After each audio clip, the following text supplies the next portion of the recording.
Bienvenidos al podcast de Vive la Experiencia con Débora Ramírez. Su principal propósito es resignificar las vivencias del pasado para un presente y un futuro grandioso. En el estudio del Pentateuco para mujeres, estudiarán los primeros 5 libros de la Biblia de una forma sencilla, entendible y práctica, que le añadirá valor a tu experiencia de vida.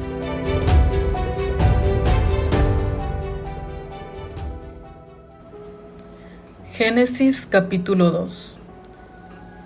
Dice el versículo 3: Entonces bendijo Dios el séptimo día y lo santificó, porque en él reposó de toda la obra que había hecho en la creación. Este acto de bendecir el séptimo día y declararlo santo se hizo en favor de la humanidad, para cuyo beneficio fue instituido el sábado. Dios no podría haber tenido una razón más excelsa para ordenar que el hombre reposara en el séptimo día que aquella de que al descansar así, el hombre pudiera disfrutar de la oportunidad de reflexionar en el amor y bondad de su Creador y así asemejarse a Él. Así como Dios trabajó durante 6 días y descansó en el séptimo, así también el hombre debía trabajar asiduamente durante 6 días y descansar en el séptimo. Este día de reposo semanal es una institución divina dada al hombre por Dios, el Creador, y su observancia es requerida por Dios, el legislador. El sábado demanda la abstención de todo trabajo físico común y la dedicación de la mente y del corazón a las cosas santas. Se advirtió a los israelitas que lo usara para santas convocaciones, como dice en Levítico 23:3. Los evangelios afirman que así fue usado por Cristo y los apóstoles. Lo encuentras en Lucas 4:16, Hechos 17:2 y Hechos 18:4. Y que deberían continuar observándolo los cristianos después de que Cristo completara su ministerio terrenal, según dice Mateo 24:20. El sábado semanal es el monumento conmemorativo de la creación que hace recordar al hombre cada semana el poder creador de Dios y cuánto le debe a un creador y sustentador misericordioso. Un rechazo del sábado es un rechazo del creador. Es un testimonio perpetuo de su existencia y es un recuerdo de su grandeza, su sabiduría y su amor. Dice el versículo 7: Entonces Jehová Dios formó al hombre del polvo de la tierra, sopló en su nariz aliento de vida y fue el hombre un ser viviente. Formó es un verbo que denota la actividad de un alfarero. Es empleado aquí deliberadamente. El hombre es creado del polvo de la tierra y no de materia divina como en otros relatos de la creación. Regresará al polvo al morir. El aliento de vida infundido por Dios transforma al hombre del polvo a un ser a imagen de Dios y dependiente de Él de modo permanente.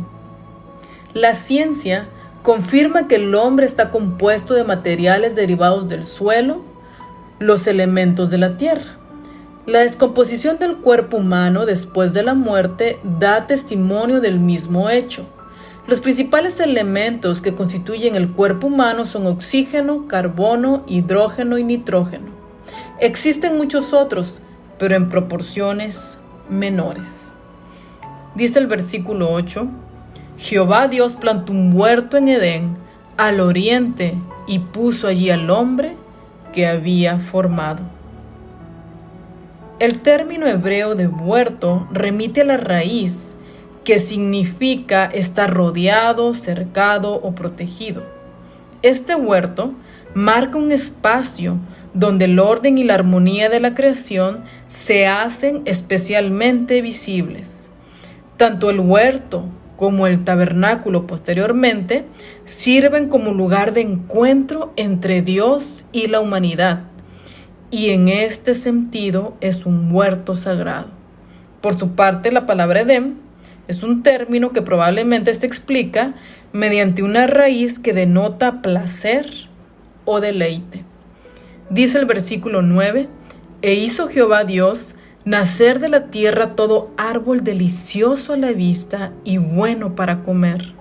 También el árbol de la vida en medio del huerto y el árbol del conocimiento del bien y del mal». En la preparación de la maravillosa morada del hombre se prestó atención al ornamento tanto como a la utilidad. Se proporcionó toda especie de vegetación que pudiera servir para suplir las necesidades del hombre y también para su deleite. Flores, árboles y arbustos regalaban sus sentidos con su fragancia, deleitaban sus ojos con sus formas exquisitas y colorido encantador, y satisfacían su paladar con su fruto delicioso. El árbol de la vida tenía un fruto que era un antídoto para la muerte, y sus hojas servían para el sostén de la vida y la inmortalidad. Los hombres continuarían viviendo mientras pudieran comer de él. Dice el versículo 15: «Tomó pues Jehová Dios al hombre y lo puso en el huerto de Edén para que lo labrara y lo cuidara». El ser humano fue colocado en el huerto con un doble propósito. Número 1, para que lo labrara, destacando así el importante concepto de que el trabajo es un don divino y no un castigo recibido tras el pecado. Número 2, el hombre debía cuidar o guardar el huerto. Es interesante el hecho de que ambos verbos, labrar y cuidar, se usan también en la descripción de los deberes de los levitas, según dice Números 3, 7 al 8 y Números 18, 7.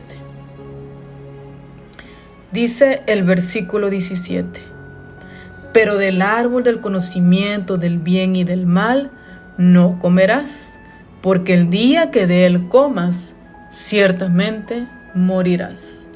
Era muy precisa la limitación de esta libertad.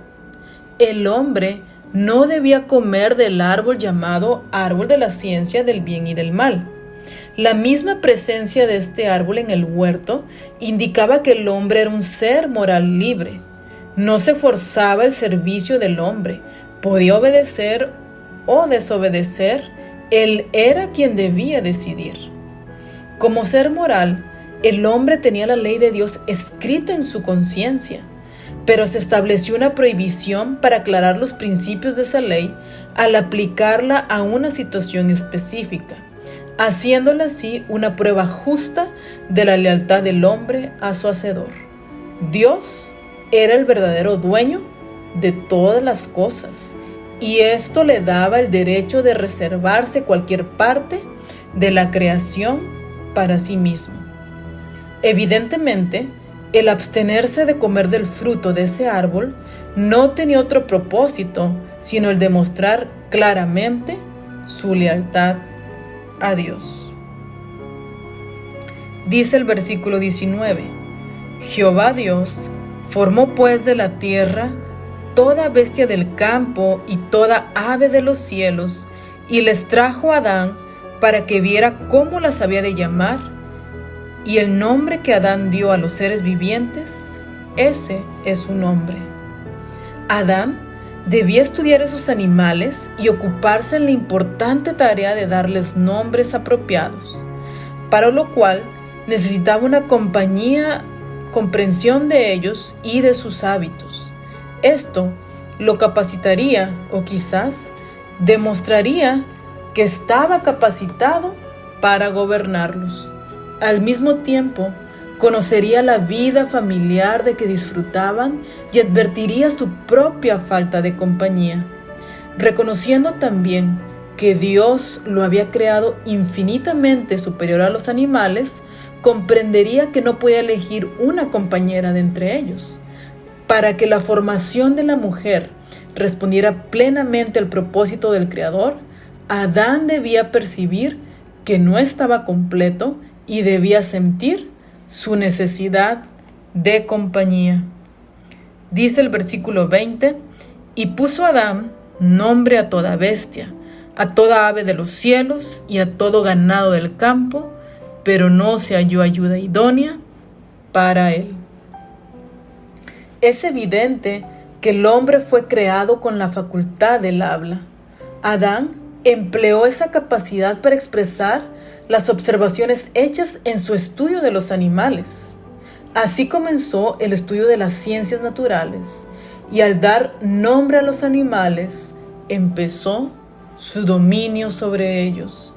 Sin embargo, dice el versículo 20, no se halló ayuda idónea para él.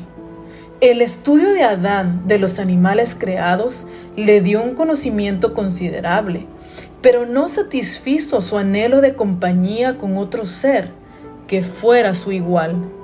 Esto indica la clase de compañerismo que la mujer debía disfrutar con el hombre. Dice el versículo 22.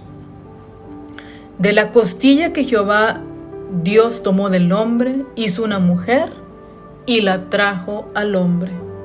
La mujer fue formada para tener una unidad inseparable y compañerismo de toda la vida con el hombre.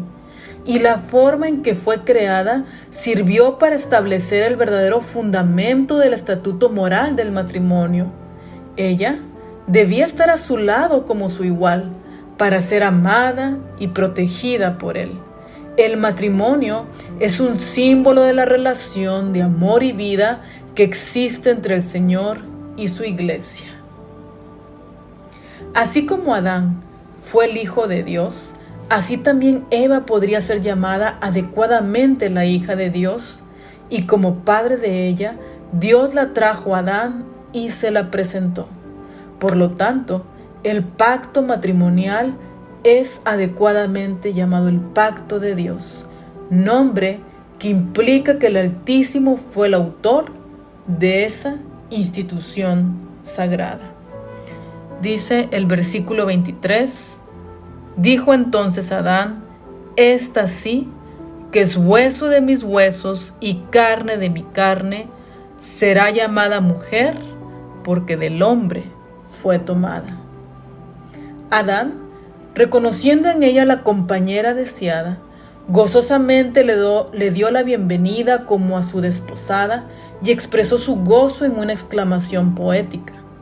La palabra, esto es ahora, reflejan su agradable sorpresa cuando vio en la mujer el cumplimiento del deseo de su corazón. La repetición triple de esto, como está en el hebreo, vívidamente señala a ella sobre quien descansaba ahora la mirada de él con la intensa emoción del primer amor y con gozoso asombro. Instintivamente o como resultado de una instrucción divina, reconoció en ella una parte de su propio ser. De allí en adelante debía amarla como su mismo cuerpo, pues al amarla se ama a sí mismo. Dice el versículo 24, por tanto, dejará el hombre a su padre y a su madre, se unirá a su mujer y serán una sola carne. Estas palabras expresan la más profunda unidad física y espiritual del hombre y la mujer y presentan la monogamia delante del mundo como la forma de matrimonio establecida por Dios. La unión de esposo y esposa se expresa en palabras inconfundibles, existiendo como es en realidad unión de cuerpos, comunidad de intereses y reciprocidad de afectos. Una vez leído el capítulo, ¿cuáles son las aplicaciones para tu vida? yo encuentro 3 grandes principios en este capítulo. Que los principios Dios los estableció para nuestra felicidad y para nuestro beneficio.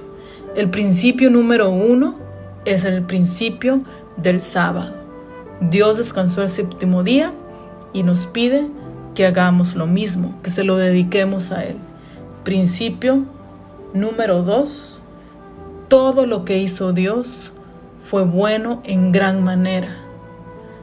Hasta las flores, las plantas, los frutos para el deleite del hombre, todo estaba en armonía con el plan de Dios para la felicidad del hombre.